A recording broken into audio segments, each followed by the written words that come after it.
मुरली वारो श्याम हमारो मुरली वारो श्याम। कई बार लोग पूछते हैं भगवान क्यों आते हैं। उत्तर बहुत सारे हो सकते हैं। कोई कहता है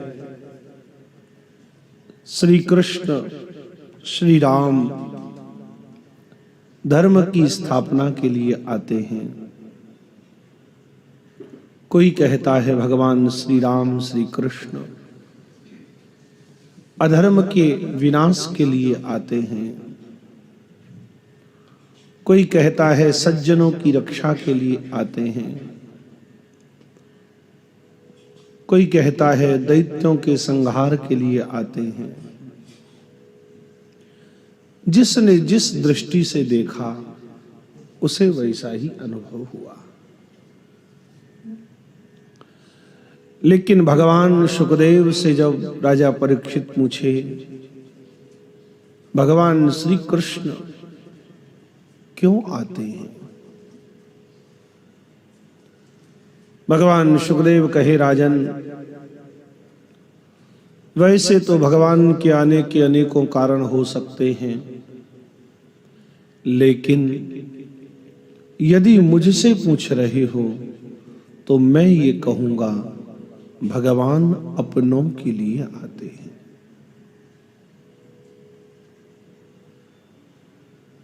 धर्म की स्थापना अधर्म का विनाश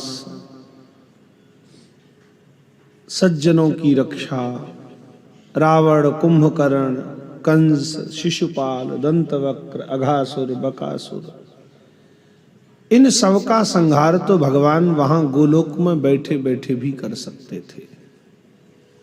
ये सब काम करने के लिए उस परम पिता को आना पड़े, वहां से उतरकर यहां, ये समझ में नहीं आता। अवतार का अर्थ होता है उतरना। हमारे संस्कृत भाषा में सीढ़ियों को अवतरणिका कहा जाता है।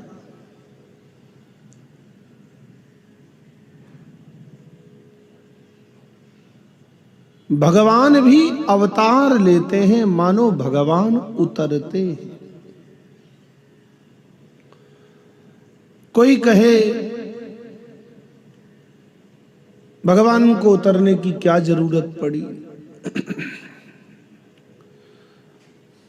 महापुरुषों ने विचार करके बतलाया भैया देखो, वेद के द्वारा भगवान ने मनुष्यों को उपदेश किया कि ऐसा कीजिए, ये कीजिए, ये कीजिए। अगर तुम ऐसा करोगे तो तुम मुझ तक पहुंच जाओगे।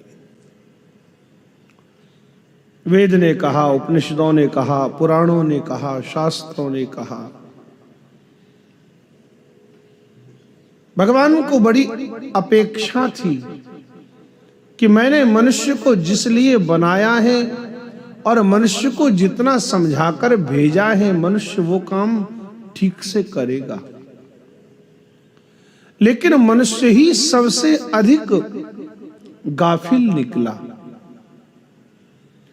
मनुष्य वो नहीं कर पाता जिसकी अपेक्षा भगवान हमसे रखते हैं। मनुष्य भी वही सब करने में लग जाता है जो अन्य योनि के जीव करते हैं, जो पशु पक्षी करते हैं। ठाकुर जी सोचे कि अब हमारी कही हुई बात इसे समझ में नहीं आ रही, तो अब कहने से समझ में नहीं आ रहा तो करके दिखलाते हैं। सिखलाना तो इसी को पड़ेगा। तो सिखलाने के लिए भगवान अवतार लेकर के उतर आते हैं। जैसे कभी कभी कोई फिल्म शूट होती है तो राइटर अपने डायलॉग लिखता है, कहानी लिखता है, सबकी अपनी अपनी व्यवस्था होती है, लेकिन डायरेक्टर एक्टर को वो सब चीजें समझा देता है। देखो जब ये वाला सीन आएगा तब तुमको ऐसे ऐसे एक्टिंग करनी है और यहां पर इस डायलॉग को इस लहजे में बोलना है, ठीक है। अब एक्टर कैमरे के सामने बार बार एक्टिंग करता है, लेकिन डायरेक्टर सामने बैठा हुआ देखता रहता है। जब तक डायरेक्टर की अपनी थीम के अनुरूप एक्टर एक्टिंग नहीं कर पाता तब तक डायरेक्टर ओके नहीं करता। बार बार कट लगते रहते हैं, कट कट कट, ऐसे नहीं ऐसे कीजिए, ऐसे नहीं ऐसे करो, तब यहाँ ज्यादा गंभीरता प्रकट होगी, यहाँ ज्यादा फीलिंग्स पैदा हो जाएंगी। अब एक्टर बेचारा अपनी क्षमता के अनुसार कोशिश तो करता है बार बार, लेकिन जब डायरेक्टर की इच्छा के अनुरूप वह अपना रोल अदा नहीं कर पाता तब डायरेक्टर कहता है सुनो अब तुम 5 मिनट रुको, और फिर डायरेक्टर खुद ही एक्टिंग करके बताता है देखो ऐसे करना है। और जब खुद डायरेक्टर एक्टर के सामने एक्टिंग करके बताता है तो परफेक्ट एक्टर उसको तुरंत पकड़ लेता है कि आखिर ये डायरेक्टर चाहता क्या है, और फिर उस डायरेक्टर की इच्छा के अनुरूप वो एक्टिंग करने लगता है। भैया ये संसार कुछ और नहीं है, श्री कृष्ण के द्वारा बनाया हुआ रंगमंच है जिस पर हम सब अपना अपना किरदार अदा करने के लिए आए हैं, और वो जैसे हमें नचा रहा है हम नाच रहे हैं। उमांग दारू जो सित की नाई, सब ही नचावत राम गुसाई। लकड़ी की पुतलिकाओं को अपनी उंगली के इशारे पर कठपुतली को मेला दिखाने वाला व्यक्ति जैसे नचाता है, ऐसे हमारे सबके अंदर विराजमान ईश्वर हम सबको नचा रहे हैं, हम नाच रहे हैं। हम तो उनके हाथ की कठपुतली हैं। लेकिन फिर भी जब ठाकुर जी देखते हैं कि जिस रंगमंच पर मैंने इस कलाकार को उतारा है वो अपने किरदार के अनुरूप अपना पार्ट अदा नहीं कर पा रहा, अपना किरदार पूरी तरह से निभा नहीं पा रहा, तो भगवान पहले तो वेद उपनिषद पुराण के द्वारा उपदेश करके कहते ऐसे नहीं ऐसे करो, ऐसे नहीं ऐसे करो, ऐसे करो। लेकिन कमजोर बुद्धि इंसान समझ नहीं पाता, तब भगवान कहते हैं चल हट तू, और तब वह संसार का डायरेक्टर भगवान श्री कृष्ण, भगवान श्री राम एक्टर का चोला पहनकर, एक्टर की ड्रेस पहन करके, एक्टर की ड्रेस पहन करके ही इस रंगमंच पर खुद ही उतर आता है और फिर करके दिखलाता है देखो ऐसे करना है, ऐसे करना है।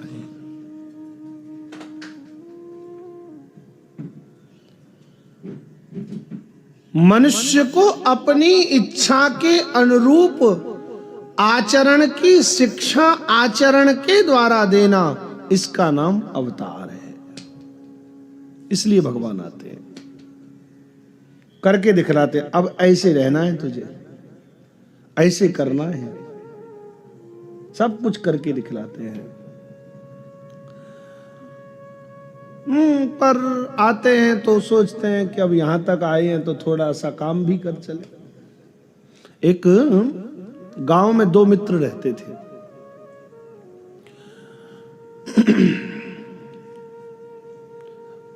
साथ साथ खेले, साथ साथ पढ़े, साथ साथ बड़े हुए, साथ साथ भोजन किए। बड़ा होने पर एक मित्र बड़े महानगर में, शहर में चला गया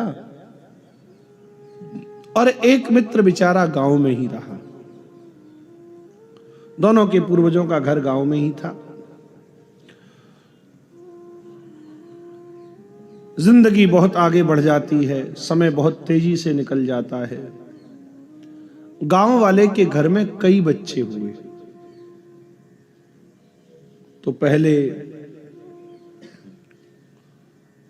उसकी बिटिया की शादी हुई तो गांव वाला शहर वाले को बुलाने गया।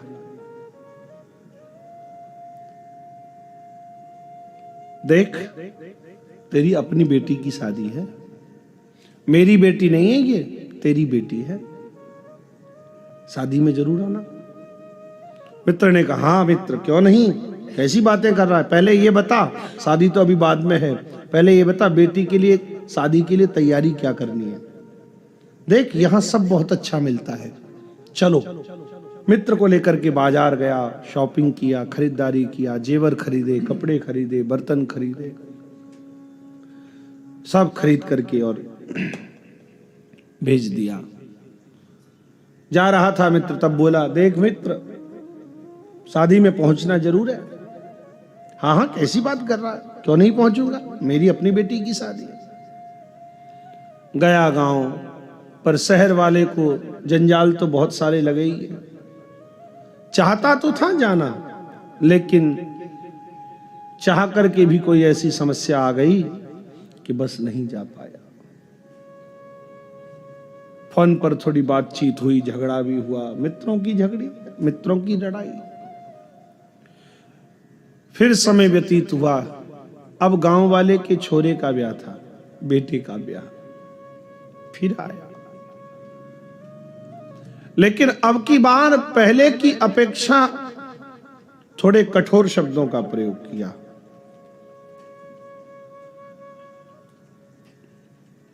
देख भैया, मैं जानता हूं तू यहां आकर के थोड़ा बड़ा आदमी बन गया है। हां, मैं तेरे बराबर का तो नहीं हूं, पर फिर भी हूं तेरा मित्र, लगोटिया यार। इसलिए तुझे आग्रह कर रहा हूं, तेरे बेटे का ब्याह है, बेटी के ब्याह में तो तू पहुंचा नहीं, पर अब की बार मैं तुझे आग्रह कर रहा हूं, और आग्रह के साथ में ये वार्निंग भी तुझे दे रहा हूं कि यदि तू अब की बार नहीं आया तो तेरी मेरी मित्रता समाप्त हो जाएगी, तुझे आना पड़ेगा। मित्र भी प्रेम में भर गया, कैसी बातें करता है, बस उस समय तो कुछ परेशानी आ गई थी, नहीं पहुंच, पर अब की बार पक्का पहुंचूंगा, परिवार सहित आऊंगा। गया, थोड़े दिन में शादी के जब दिन करीब आए तो फिर से मित्र का फोन आया, आ रहा है ना? हाँ, आ रहा हूं पक्का, ये देख तेरे को टिकट व्हाट्सएप कर देता हूं, करा रखी है पक्की। हाँ, बस पहुंच जाना, नहीं तो समझ लेना। अब की बार मित्र अपने मित्र के बालकों के विवाह में सम्मिलित होने के लिए 4 दिन पहले ही पहुंच गया। और जब अपने मित्र को, लंगोटिया यार को, बचपन के साथी को आए देखा, तब तो बड़ा प्रसन्न मित्र गांव वाला, अरे वाह तू आ गया, मुझे भरोसा था तू आएगा।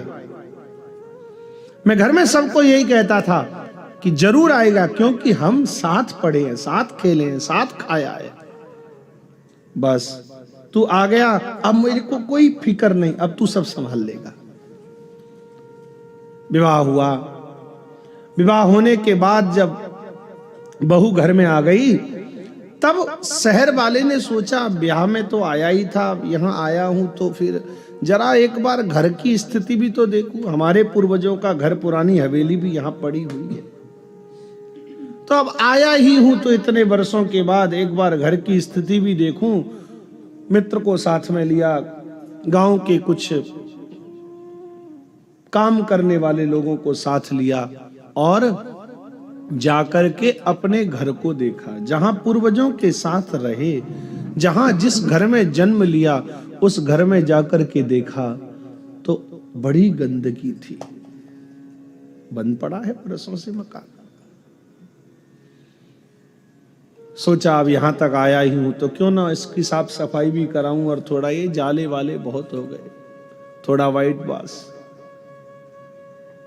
पूर्वजों की हवेली है इसलिए बेचना चाहता नहीं है, दे सकता नहीं किसी को, इसलिए साफ सफाई कराई, बढ़िया झाड़ू पोंछा कराया, व्हाइट वॉश कराया, बिल्कुल साफ सुथरा कर दिया घर को।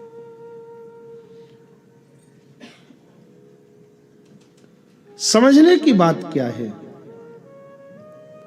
गांव में रहने वाला मित्र ही जीवात्मा है और शहर में जो आ गया है वह मित्र ही परमात्मा है। घर गया था, गांव गया था, किस लिए? मित्र के यहां उनके बालक की शादी में सम्मिलित होने के लिए। मित्र के प्रेम ने उसे गांव तक वापस पहुंचाया, लेकिन जब मित्र के प्रेम में बंध करके गांव तक पहुंच गया तो मन में सोचा कि घर की साफ सफाई भी थोड़ी करवा दूं। ये जाले वाले मकड़ी बकड़ी बहुत हो गई, बहुत जीव जिनावर भर गए घर में, सबको निकाल करके बाहर करके घर को भी साफ कर दिया। बिल्कुल इसी प्रकार हमारे श्री कृष्ण श्री राम आते हैं अपनों के प्रेम के कारण। वो अपने कौन हैं?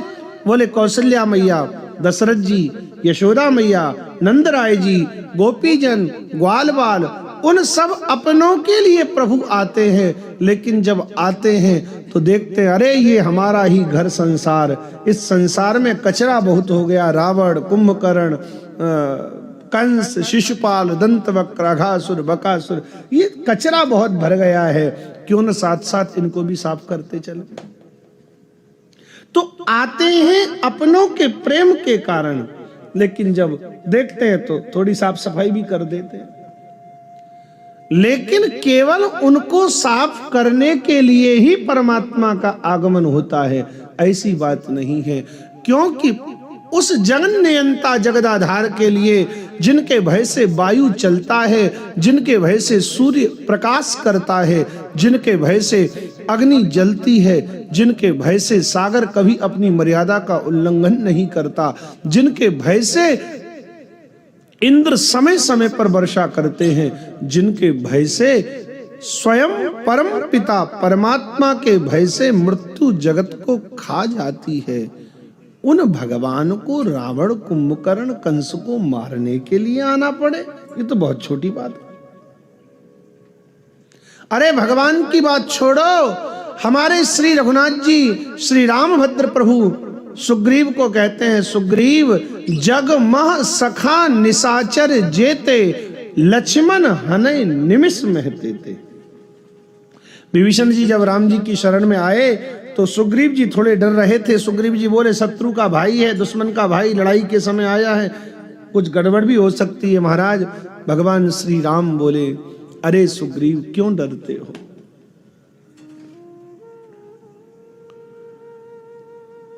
डरो मत। क्यों? बोले हमारी बात तो छोड़ो, हमारे ये हैं छोटे भैया, हमारे साथ रहते हैं 24 घंटे, ये भैया लखनलाल, इनका प्रताप तुम जानते हो। जग मह सखा निशाचर जेते, केवल लंका की बात छोड़ो, समूची पृथ्वी पर जितने निशाचर हैं उनको लखनलाल जी को मारने में उतना भी समय नहीं लगेगा जितना समय एक बार पलक गिर के वापस उठने में लगता है। लक्ष्मण हनय निमिष महते थे। एक निमिष का समय कितना होता है? जितने में पलक गिर के उठ जाती है उतने समय को कहते हैं निमिष। चिंता मत करो। तो उनके प्रताप को छोड़ो, जो उनके साथ 24 घंटे सागिर्दी में रहते हैं, उनका ऐसा प्रताप है। और उन भगवान राम को केवल रावण कुंभकर्ण को मारने आना पड़े, ये बात गले उतरती है? नहीं उतरती। भगवान वहां बैठकर के भी ये सब काम कर सकते थे, लेकिन सबरी के जूठे बेरों को वहां बैठकर नहीं खा सकते थे। गोपी के घर में माखन का भोग भगवान श्री कृष्ण वहां बैठकर के नहीं लगा सकते थे। ये जो प्यारी प्यारी लीलाएं होती हैं, एक दिन गोपी, एक गांव की गवार गोपी गौशाला में गोबर की डलिया उठा रही थी। अब हजारों सैकड़ों गायें, गोबर की कोई कमी थोड़ी है ब्रज में। तो भगवान श्री कृष्ण खेलते खेलते वहां आए, अब गोपी देखो कैसे आनंद लेती है श्री कृष्ण से। श्री कृष्ण को कहने लगी ब्रज गोपी, लाला, अरे लाला कन्हैया देख, ये गोबर थोड़ी टोकरी भारी है गई है, तू जरा हमारी टोकरी उचवाए देगो, मतलब थोड़ा सा सहारा दे देगा, उठवा देगा टोकरी को। भगवान बोले हाँ हाँ उठवा देंगे, पर ये बता गोपी माखन, हम टोकरी तो तेरी उचवाएंगे गोबर की, पर हमें मिलेगो कहा, कछु देनो पड़ेगो तुमको। गोपी बोली लाला देख, तू हमारी जितनी गोबर की टोकरी उठवावेगो, हम तोकू उतने ही माखन के लोना देंगी। भगवान श्री कृष्ण बोले ये बढ़िया बात, हमारा क्या जाएगा उचवाने में, हाथी तो लगवाना है जरा सा, गोपी को उठाना है मस्तक पे, तो हमें तो नीचे से उठाने में थोड़ा प्रेशर पड़ता है, इसलिए उठवा देंगे, माखन की लोनी तो मिलेगी। पर भगवान श्री कृष्ण बड़े चालाक हैं, चतुर बहुत हैं, चतुर चक्र चूड़ामणि हैं। कहने लगे गोपी, पर ये बता यहां पे मेरे और तेरे अतिरिक्त कोई दूसरा तीसरा तो है नहीं, तो फिर ये बता कि गिनती कौन करेगा कि मैंने कितनी टोकरी उचवाई, तेने कहीं घपलो कर दिया तो, तू मुकर गई तो कहा होवेगो। गोपी बोली नहीं नारा, चिंता मत करो लाला कन्हैया, देख ऐसो करेंगे, तू जितनी टोकरी उचवावेगो मेरी, मैं तेरे मोहड़े पे इतने ही गोबर के टीका लगाए दूंगी, और बाद में सबको गिन लेंगे एक साथ कितने हुए, और फिर जितने टीका होंगे इतनी माखन की लोना तो दे दूंगी।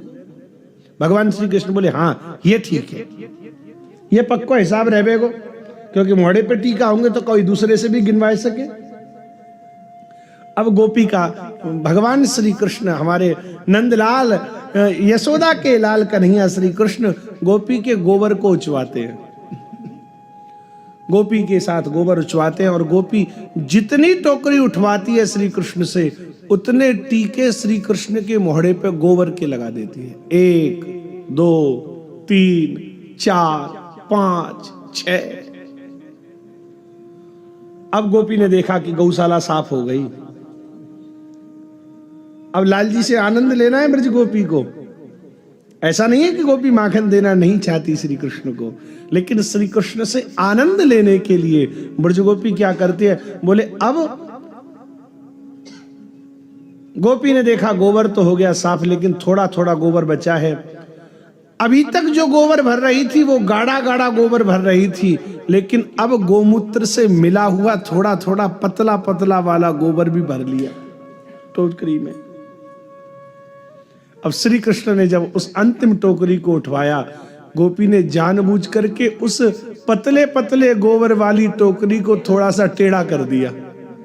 अब टेढ़ा हुआ तो वह थोड़ा द्रव गोबर था, थोड़ा पतला गोबर था, वो श्री कृष्ण का अभिषेक हो गया उस गोमूत्र और गोबर से। अब गीला गीला जब सर पे से यहाँ पे आया तो यहाँ जो टीके लगे थे वो सब आपस में मिल गए, और गोपी तो वो गई, श्री कृष्ण खड़े रह गए। अब श्री कृष्ण करे तो करे क्या, घर गए, स्नान किया, फिर गोपी को जाकर बोले गोपी डट जा, समय आमंद बताऊंगा तो ये जो सुख है, ये जो लीलाएं हैं, ये वहां गोलोक में बैठकर नहीं हो सकती। वैकुंठ में बैठकर के भगवान ब्रज गोपियों को ये सुख नहीं दे सकते। मुरली